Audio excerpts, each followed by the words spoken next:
of the Earth Observation Lab at Humboldt-University Geography, and have the pleasure of also being co-director of the THESys.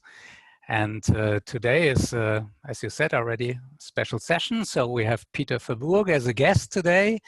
And Peter is one of those people we know since long times. I know Peter since quite a few years now from the Global Land Program, but also from other activities. Peter is professor at Freie Universität Amsterdam, and he's the head of the environmental spatial analysis lab there. So he leads the environmental geography group at the Institute for Environmental Studies. And he has a Wageningen background, so an MSc in geography and a PhD in land use modeling from Wageningen University. And he has an outstanding research record, and that's why we also host him today here, because land use analysis and land use modeling, or what we often call land systems analysis, that's one of his core topics. And Peter is working across scales, spatially speaking here, so from local to global. He's a true geographer, let's say.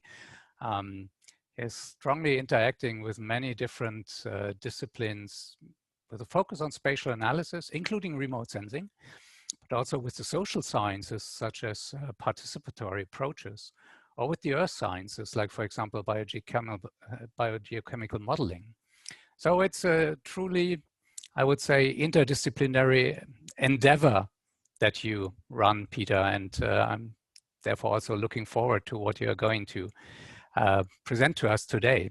Having said that, let me very briefly share my screen with you, because there's such a nice tool on your website I found, Peter, which is showing all the connections that you have with other researchers and institutions worldwide. And I choose here a presentation showing your research cooperations for the last 4 years, since 2017, with all the institutions where you have at least 2 cooperations. So it looks a bit like the spider sitting in the net in the middle there.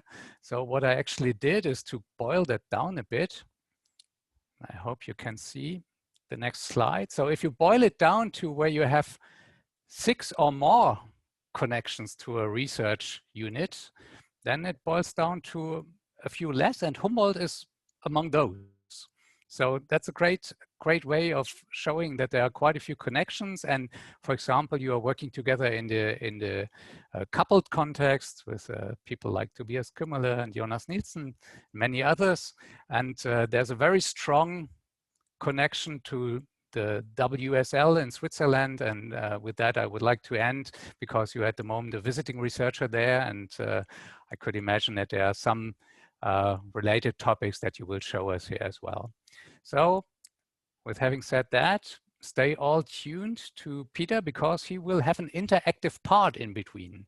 And so there will be a question posed at least, and I'm looking forward to that as well. Having said that, I stop my screen, and Peter, the floor is yours. Thank you very much, Patrick, for a nice introduction, and nice to see our tool of network connections in action, and very nice to see the good collaboration we have with Humboldt-University. And I see a lot of familiar faces on the screen, and also a lot of new faces, so that's very nice. Let me start with sharing my screen and see if that is gonna work for you. So, question to you is if you can see my screen, all right? We see your screen in presenters mode. So I will swap to the right mode. So now you should see it in the right way. Is that correct? Perfect. Perfect. So thank you for inviting me today. And I will give a talk about global sustainable land use. In fact, the first question I would like to ask you is to imagine yourself, what is global sustainable land use? What is your picture of global sustainable land use? And that's not an easy question. I'm quite sure that you all have different pictures in your mind now about how global sustainable land use looks like, depending on your background, depending on your normative stand about what is sustainable, and depending about your view of the world as a collection of local places, or as a global continuum. So what I will do is trying to unpack a little bit the notion of global sustainable land use. I will not be able to tell you what it is. I will show you how our research that we have been doing over the past years tries to contribute to this global sustainable land use. For many of us, global sustainability relates to the Sustainable Development Goals. We all love those Sustainable Development Goals. There's few people not agreeing with them. That's a strength, but it's also a weakness because they are often not clear enough to really imagine how the world would look like. How would land use, our natural environment, look like if the Sustainable Development Goals would get through, if we would be able to implement them. Today, I will not focus on all of them. They're all interrelated, and many of them relate to land use. I will try to unpack the one that is clearly related to land use, SDG number 15, life on land. If we go one level deeper, we see that the SDG goal 15 is described by a number of different targets that address different aspects of life on land. And I will go through, use these as a kind of a frame to discuss a couple of different types of research we've been doing. I will start with target 15.2, end deforestation and restore degraded forest.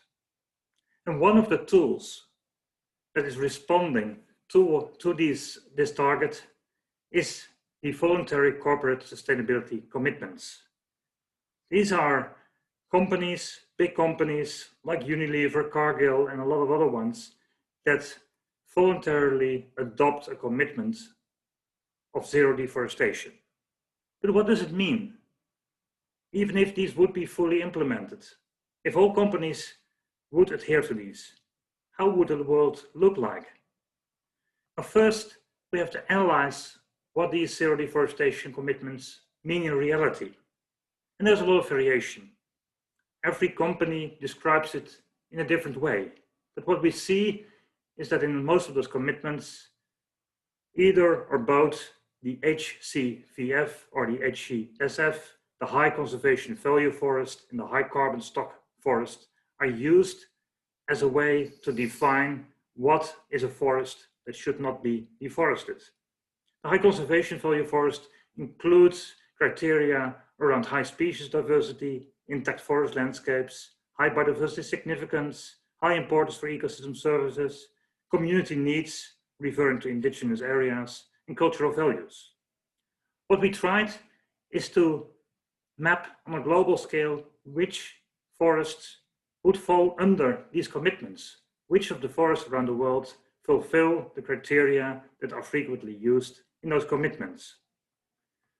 And of course, it depends on how you interpret the commitment. What is a high carbon stock forest? Is that with more than 35 tons carbon per hectare or with more than 75 tons per hectare?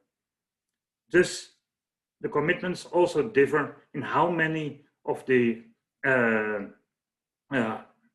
high values should the location adhere to. But what we see, if we look at a bit of variation in those ones and we map it out, we see which forests around the world are linked to those criteria.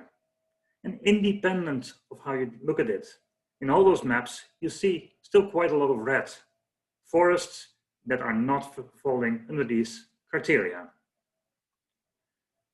Now let's have a look at the middle of the road kind of map, which links to the criteria used by many companies. That looks like this in more detail. So we see at many different places around the world, we see that there are still these red areas, forests that are not falling under the zero deforestation commitments. So what may happen if companies adhere to these zero deforestation commitments? It may lead to a displacement of their activities to other forests. They may put their oil palm plantations or their soybean plantations not in the zero deforestation areas. They may move their activities to other places. They will only do that if those forests are suitable for their crops and if they are somehow accessible or can be made accessible to global markets. So we made also an analysis in which we indicate basically on the one hand the suitability for either forestry, pastureland, soybean or oil palm, the large commodity-driven deforestation activities, and the market accessibility of those locations. But what we see on the map is that these kind of dark red colors, those are areas, you see them in Latin America, in Africa, in the US, in China, but also even in Europe. Those are areas where the likelihood for displacement of activities is high, because these are accessible locations with high suitability for those commodity-driven crops. So zero deforestation commitments may work very well, but they may lead to deforestation of other forests, maybe less valuable forests according to the criteria used in the commitments, but still they may lead to deforestation. Another consideration is in what you call a forest, because if you make the assessment and want to see how much of the area of forest is designated under such commitments, in green in this graph, and which part is not under those commitments, in red, with the uncertainty bands depending on your interpretation of the commitments indicated, we see a large variation in the total area of forest, depending on which data set of global forests you use. All those data sets having different techniques to identify forests, but especially also using different forest categories. But we also see differences in the fraction of those forests that are protected. And large differences occur as a result of the inclusion or the exclusion of woodlands. Woodland areas which are covering quite large parts of the globe, which are often not very well protected by these commitments made. Not always as suitable for agriculture, but still areas with a lot of activities. And here these pictures bring you to Kenya, an area quite remote from market access, with people living into the woodlands, partly living on livestock, but also going for the large livelihood opportunity that many of those woodland areas in Africa are now offering them. Everywhere around those woodland areas, from Mozambique to Kenya to West Africa, you see the activities you see on these pictures. The harvesting of certain species from the woodlands and creation of charcoal. If you travel through those areas in Africa, along the road, you often see these bags waiting there to be picked up by traders to go to the cities, to go even to our barbecues in Europe, but also used as a large livelihood, a large income source for people that live in these often marginal environments. How to avoid degradation and destruction of those forests, those woodlands. In the SDGs, there's the notion of sustainable forest management. And a lot of NGOs, also in the study area in Kenya that I was showing you, are active of promoting sustainable management of charcoal harvesting, because the charcoal is an option to get a livelihood, especially in dry years when agriculture is not possible. But do those actions towards sustainable forest and woodland management work in reality? Here we used an agent-based modeling approach. At the regional, local scale, we collected data of what's happening in this area in Kenya. We combined a mapping of those woodlands and the woodland degradation based on remote sensing. We used field plot data to measure the regrowth rate of the species after cutting and the factors that are determining the yield of charcoal in specific areas of the landscape. And we used interview data to understand how different people in the area behave towards charcoal making, how they make their decisions to harvest more or less. And then we integrated those different types of information into an agent-based model to analyze what is the rate of land use change, the environmental impacts, but also what are the benefits to the livelihood of how many people in the area. Such a model looks a little bit like this. We have a map of the study area, and we have mapped as well the location, the house of the different harvest charcoal makers in that area. These are normally farmers. They don't like charcoal making. Charcoal making is an ugly job. It's hard work, heavy work, dangerous work in a lot of those areas. So they only do this when there's a shortage of income. Often in dry years, when their agricultural activities are failing, they try to satisfy their needs with charcoal making. They don't, from the interviews, it was very clear that they don't continue charcoal making to get rich. It's not good work, so they just do as much as they need. We also found that different people, depending on how much farming activities they have different behavior in charcoal making. Females are normally doing the charcoal making close to the house, while the men go further away to look for harvest locations. The ones that are only opportunistically making charcoal when needed because their main activity is agricultural are staying close to the house. Then the specialists who are moving far out of their location to make charcoal.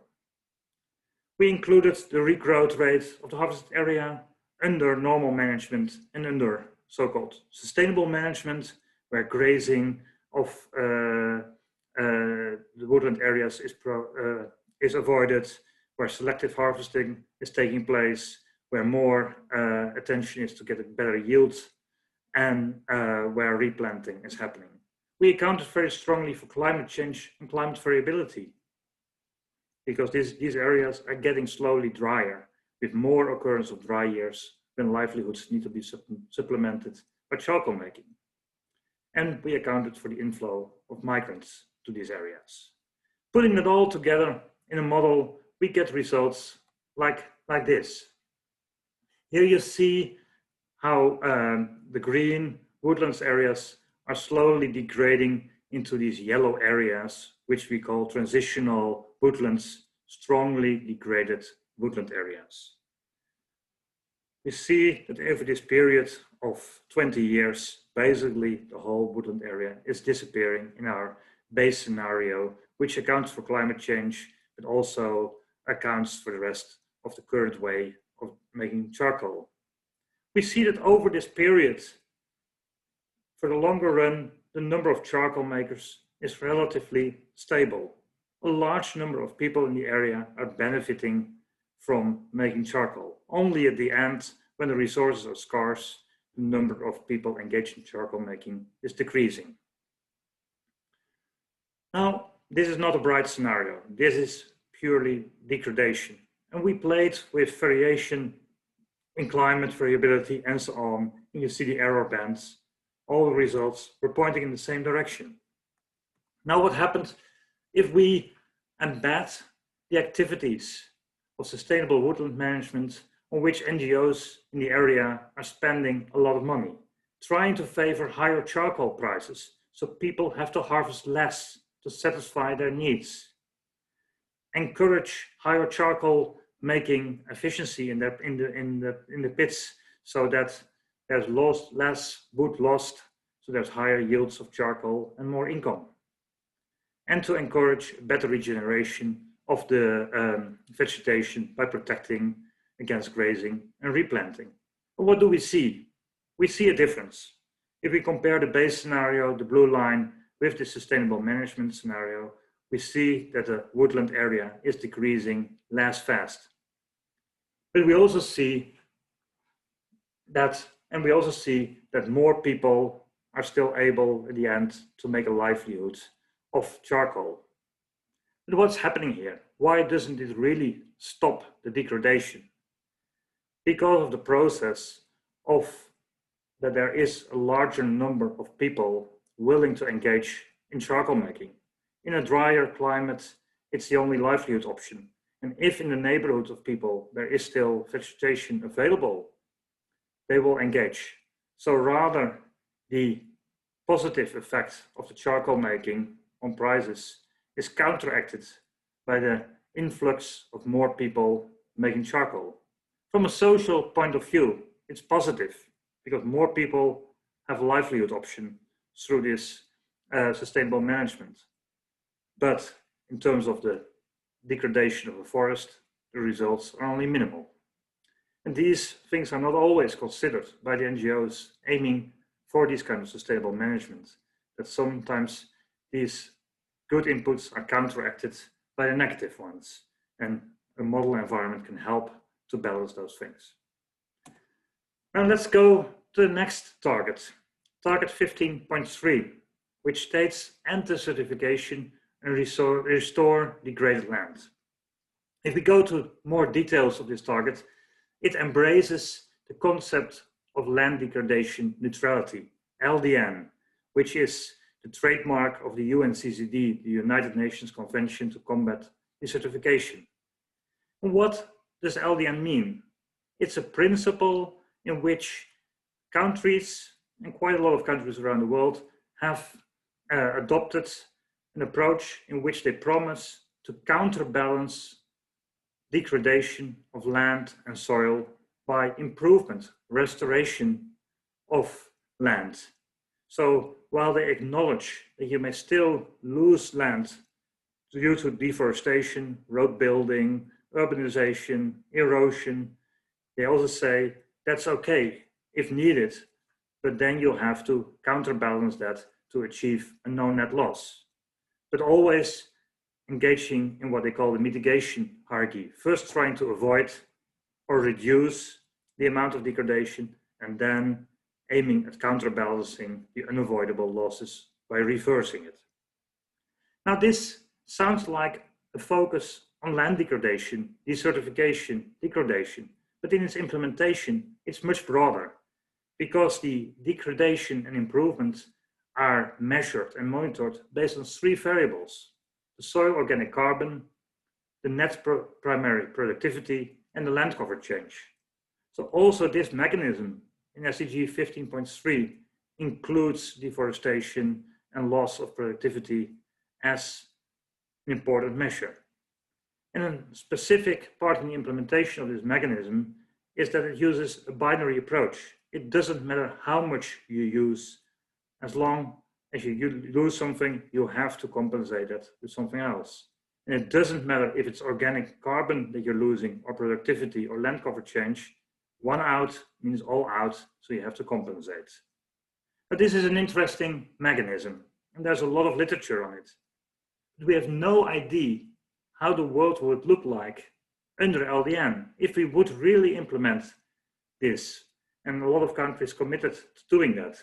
How would land use look like? So we used our modeling tools to implement this mechanism.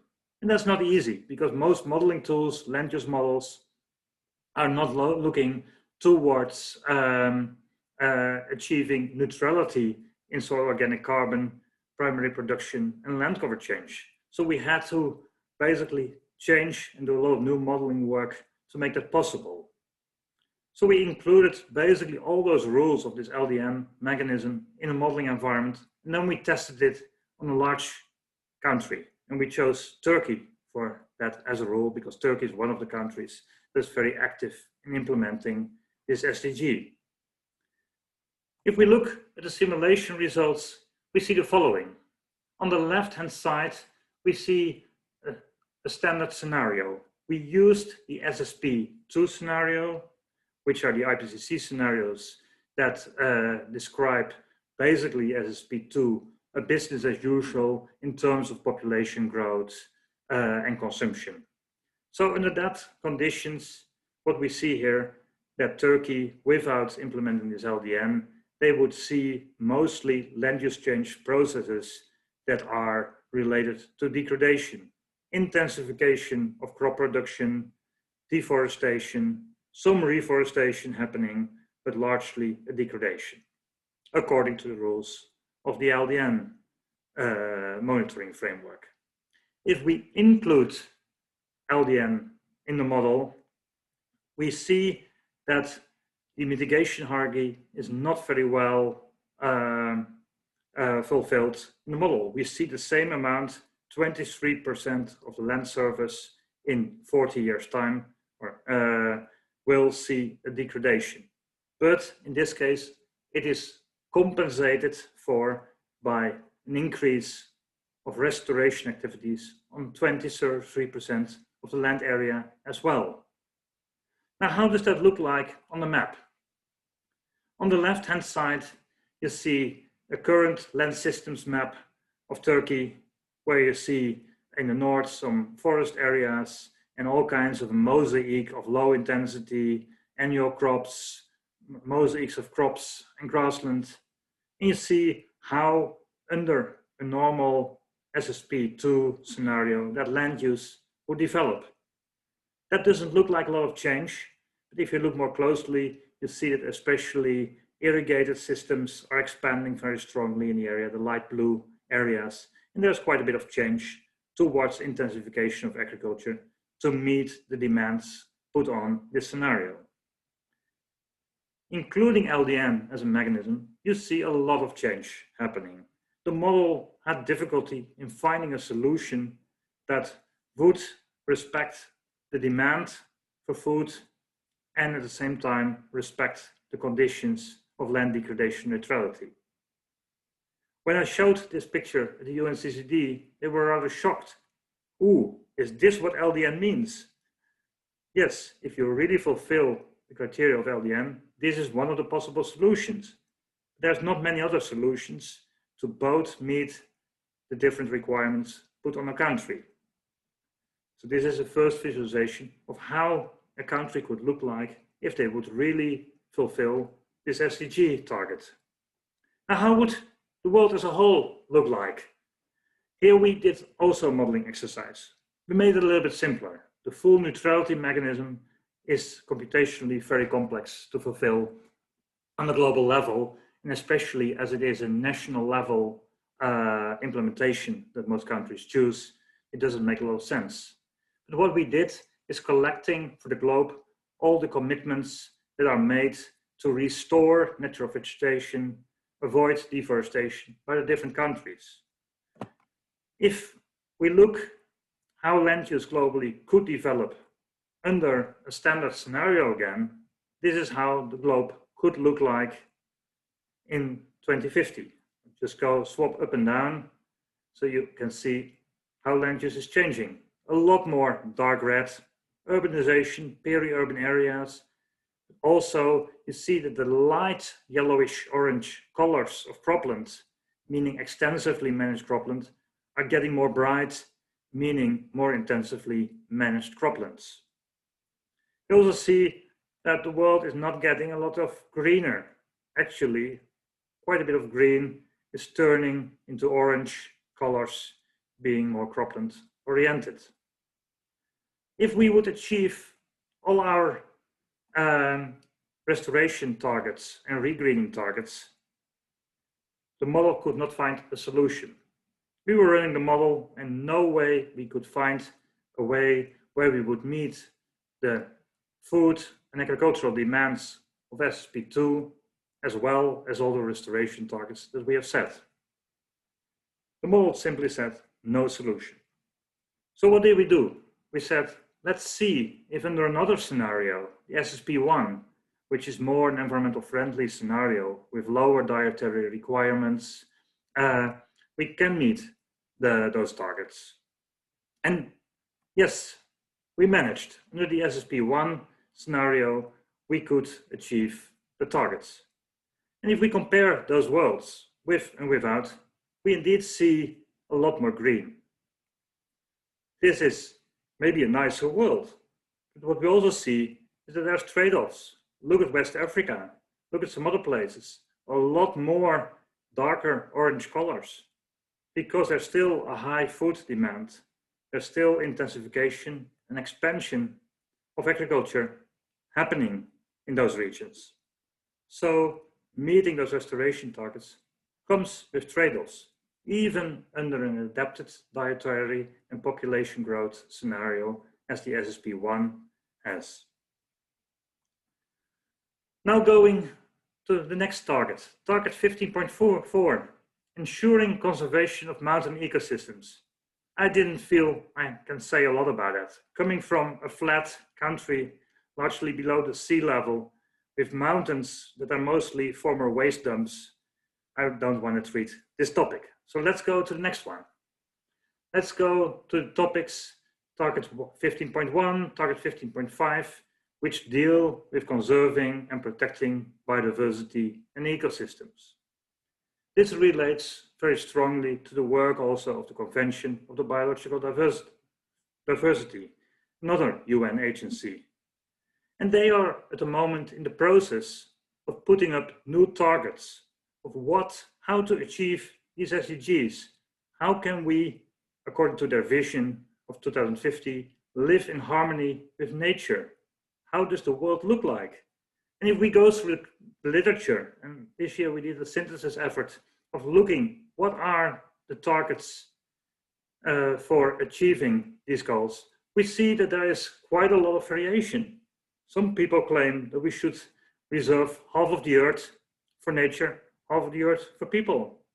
Others make a big plea that the target should prioritize protecting the last of the large wilderness areas.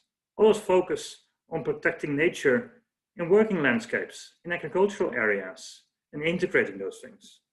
Partly, this is the old land sharing and land sparing debate, but also it reflects different views on what deserves our conservation priorities. And here, I want to hear your opinion. So I've included a small interactive part where I ask your opinion on what is your vision of life on land and what should have priority in conservation. And I ask you to take your phone or to type the link that I've put here on the screen and answer 4 different questions. And you may not want to give the answers that I propose. You may say on all the questions, it depends, but that option is not there. So I just would like, if you would have, as a policymaker, have to set a priority, which one would you take? The first question is, would you go for protecting the last of the wilderness areas, or should we put the largest urgency in protecting nature near to people, the forests in our neighborhood, those places that provide directly services to us? The second question relates to, do we need to prioritize the conservation of species, or do we need to focus on nature's contributions to people, ecosystem services, or biosphere functions of ecosystems? So what should have our priority? Third choice we'll have to make is, what do you think is better for global biodiversity? Making our new cities multifunctional with urban farming, lots of green, or should we have super efficient, compact cities that take as less land as possible? And finally, what system do you feel is better for global biodiversity? For coca cultivation, full sun cultivation, or an agroforestry system? So the choice is up to you to fill it in, and let's see how you are voting. And for that purpose, I will, in the meantime, while you do your votes, I will switch to another screen to see the outputs.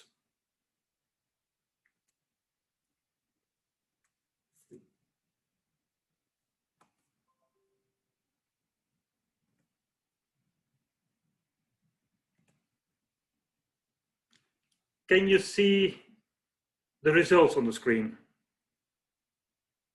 Or do you still see my PowerPoint? We see the results. Perfect, so that works. So let's see what's happening. And we see that there is nicely, not everybody is thinking the same on what is important. The conservation of nature near to people, or the conservation of the last wilderness. We would have liked probably to say both. But if you have to put your resources somewhere, you have to make a choice. Let's also look at the other results. And again here, we don't see a large amount of agreement. Are we going for protecting species diversity because of their intrinsic values, because all of them are important and have their rights? Or are we going for protecting that at least we can survive because we get the right ecosystem services, because we sequester enough carbon, because we make the world turn around? Again, here, a difference in opinion. Let's go to the next one. Here we have more correspondence, which is quite interesting, because a lot in the literature, there is a lot of focus of reducing the extent of cities to spare land, because cities are expanding often over the best agricultural lands, because that's where they are located historically, which leads to a large proportional land take to compensate for that loss. But here, there is more agreement that we all prefer to live in a green city at least. And then also, here we see more agreement. We prefer the agroforestry above the full sun, very clearly. Now let me go back to the slides and address these in a bit more detail. You can see my slides again? Yes. Perfect. So let's see what research has done on these things. Of course, what should be priorities for protecting in the new conservation goals, there are different opinions. And early this year, we had a workshop where we brought together a lot of people that were having different opinions on these. And basically, the goal was to design a single target that would help communication about how we should preserve biodiversity. But in spite of that, there have been pleas like this one by Mark Rounsfeld for a single target, which compares to the 2 centigrade climate target. We agreed that that doesn't work for biodiversity, because nature has multiple facets that are not easily, although they are related, they are not easily nested into each other's, and they may be contradicting to a certain extent. So this is a construct that we made to say of how the Convention of Biological Diversity can embrace different targets addressing different facets of nature, both at the level of ecosystems, at the level of species, at the level of genes, and at the level of the ecosystem services or the nature's contributions to people. And we spent that out to also include the multiple areas of the land surface. Only protecting natural systems doesn't work if we do not also protect the integrity and the functioning of the managed systems. So in the end, the proposal included aspects of both goals towards no net loss of area and the integrity of natural and managed systems, but also the strict protection of critical ecosystems, where there's rare species or that are essential for the planetary function. So this to make from the ecosystem level goals on species level or on nature's contribution to people level possible. Avoid substitution of one ecosystem by another one. And especially trying to target planning towards where restoration needs to take place. That was based on this idea that the area you use for biodiversity protection does not always lead to the same biodiversity outcome. It depends on location. Certain areas have more potential for protecting biodiversity, for delivering ecosystem services than other areas, which creates the envelope, which is sketched in this diagram, where we can have more, where we can achieve more with a smaller area if we optimize where we do the protection. And that comes back to studies. And this is a study published by Bernardo Strasbourg early this year that did an optimization approach of where should we restore natural systems in order to use as little as possible area but get most climate and biodiversity benefits. And the picture is clear. This is mostly in the tropics. Our ecosystems in Europe are in blue colors, not the highest priority.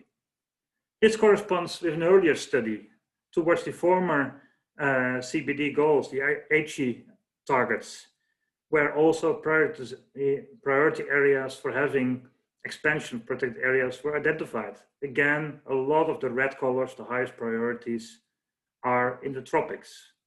And this also corresponds with runs of integrated assessment models, and for the sustainability scenario, again here SSP1, where we see a lot of regreening in certain areas in Africa happening.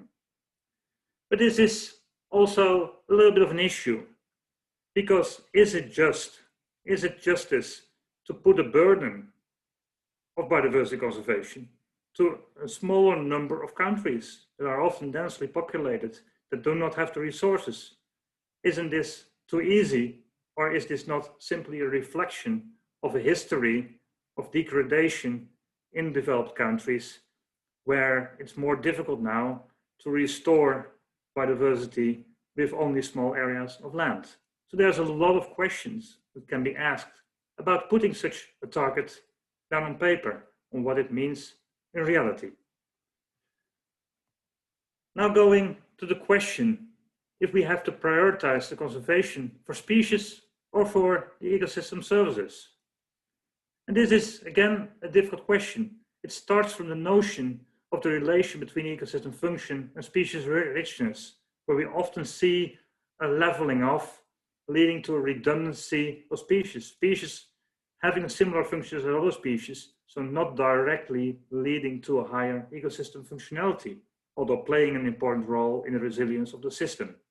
But if we implement this on a map, and again using a prioritization optimization approach, here we see for Europe what it would mean if we would choose priority areas for biodiversity conservation.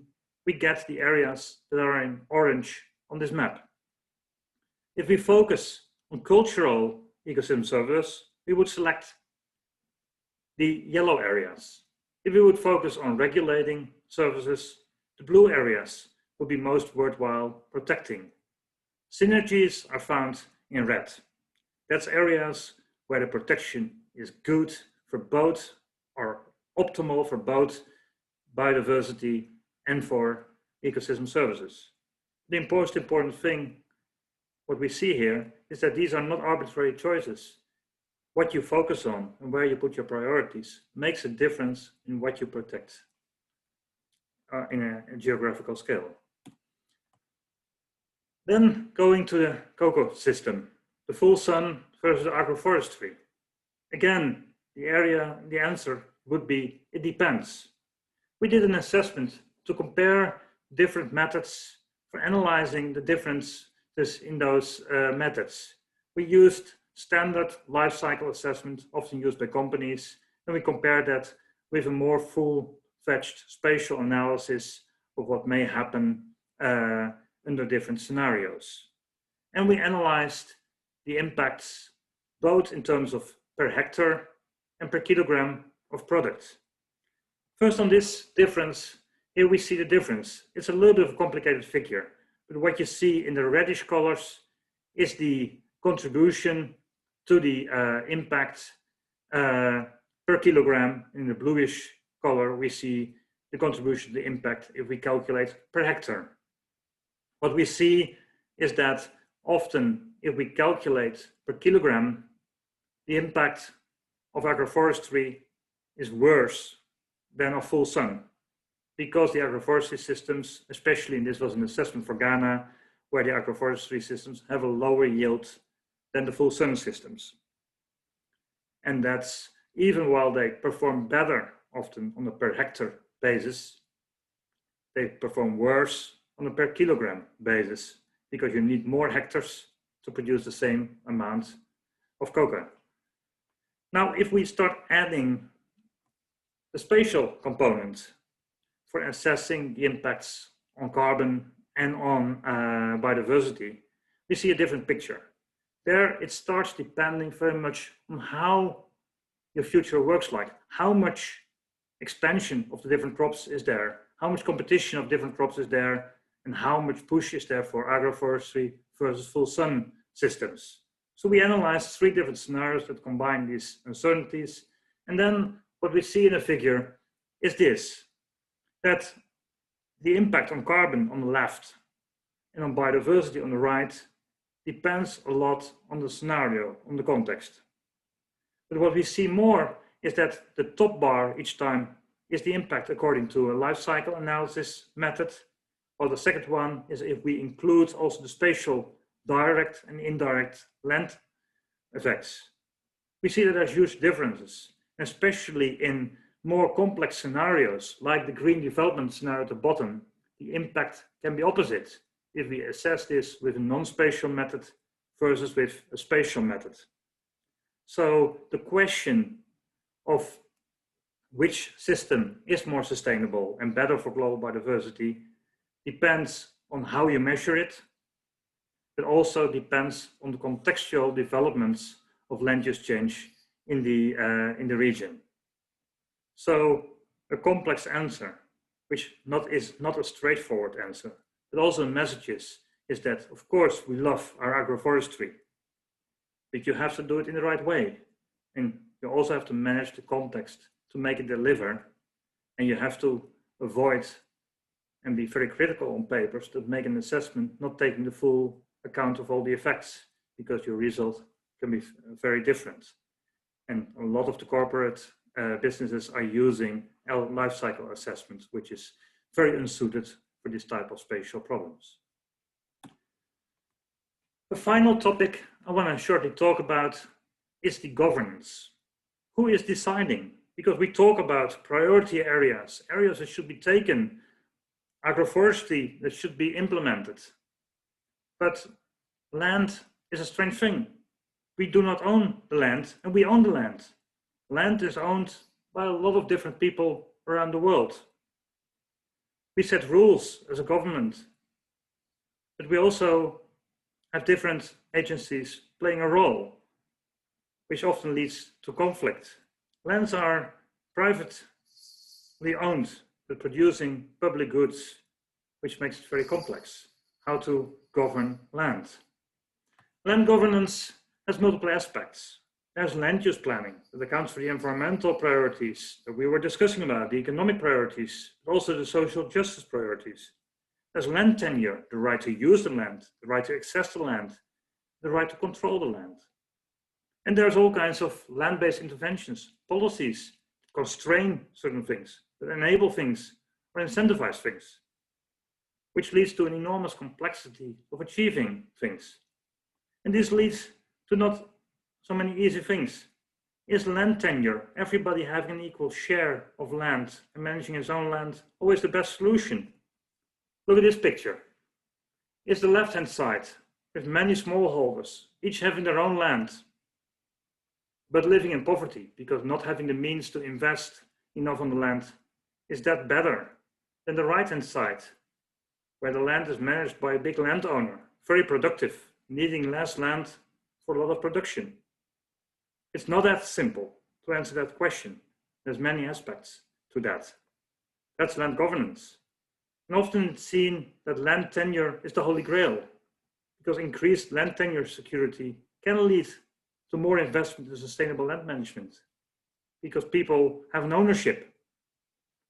There's also other impacts, and empirical case studies across the world show that there is evidence for these effects, but not convincingly, because it also depends on how much resources you have to make this happen. And land ownership, and here we have some data for farm size, is enormously different around the world. And I included a small thing from The Guardian this week, a new study of the Land Coalition, which tried to quantify some of that kind of inequality in land ownership. And we see that there's heavy dynamics. On the left-hand side, you see a map of Europe, where we see already in Europe very large differences in economic farm size. But what we also see is that in the trends, almost everywhere around Europe, except for the small blue areas, we see strong increases in the size of individual farms. So there's a lot of dynamics happening. And how do those farmers, how do they make decisions on the land? So here we did a small study to basically see what do we know about what are the ways farmers decide on how to make decisions on the land. Do they adhere to environmental objectives, economic objectives, or what else? We collected case studies around the literature around the globe and analyzed how people in those case studies make decisions on the land. What is their motivations, objectives, attitudes, and their ability in making land use decisions upon specific drivers of land use change. We conceptualized those, encoded those, and in the end, made a clustering of groups that have similar land use modes of land use decision making.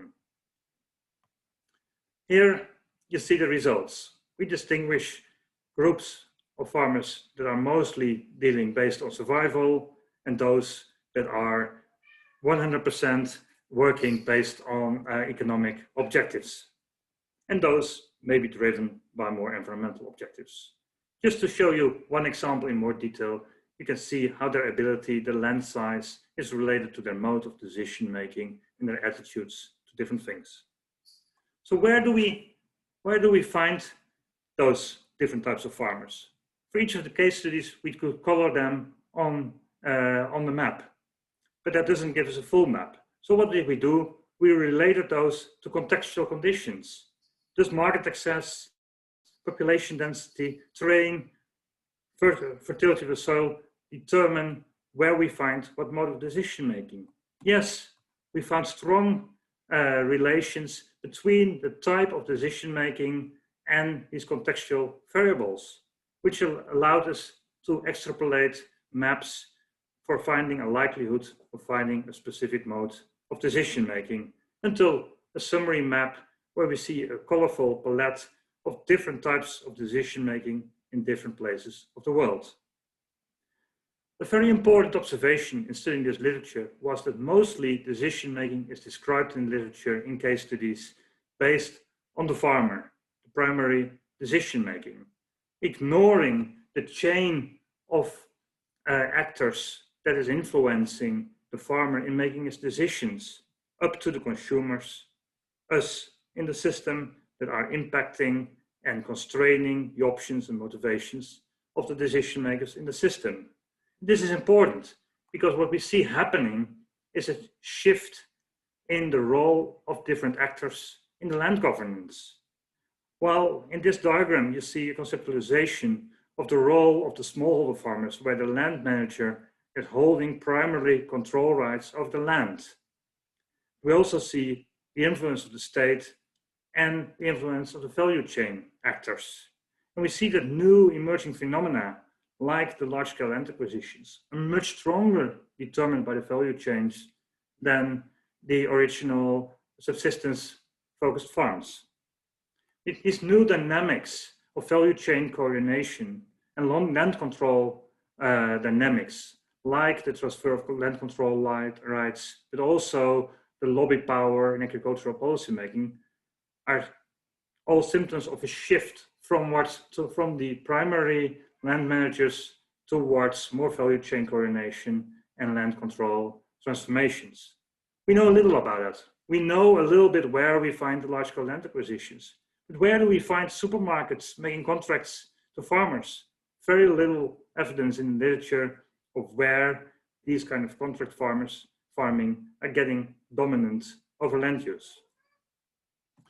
Finally, in governing land, there's different mechanisms. I started this talk talking about the voluntary commitments of zero deforestation.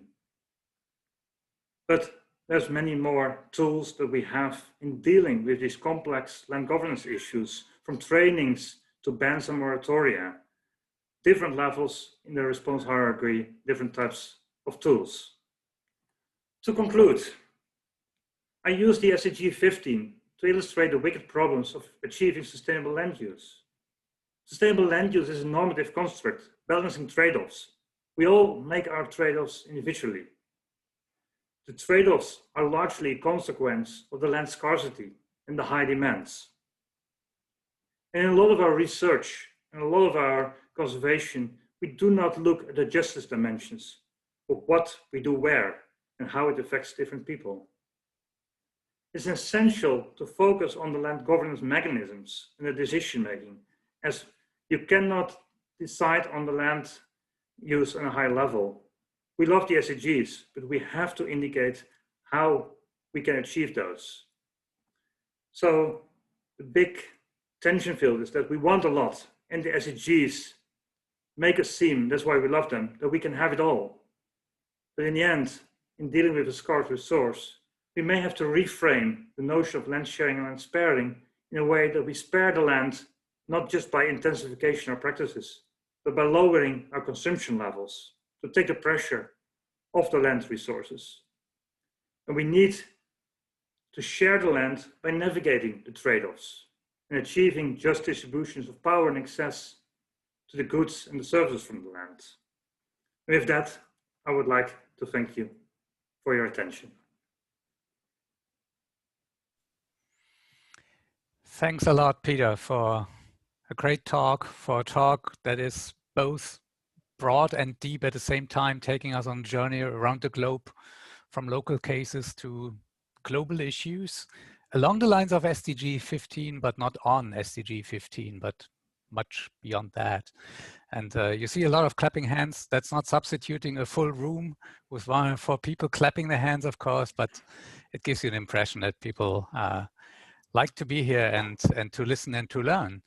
I learned, for example, that if we want to protect biodiversity and ecosystems in Europe, probably not to focus on Ireland. But beyond that, I also learned that I know, and I was reconfirmed, that not only place matters, but also context matters, of course. And I think our discussion probably goes along those lines, and getting into contact with these different relations that we saw here that you pointed out. And I'm happy to take questions, and I would kindly ask the audience to raise your hands in the participant list, because that's the way best to handle in large groups the discussion. And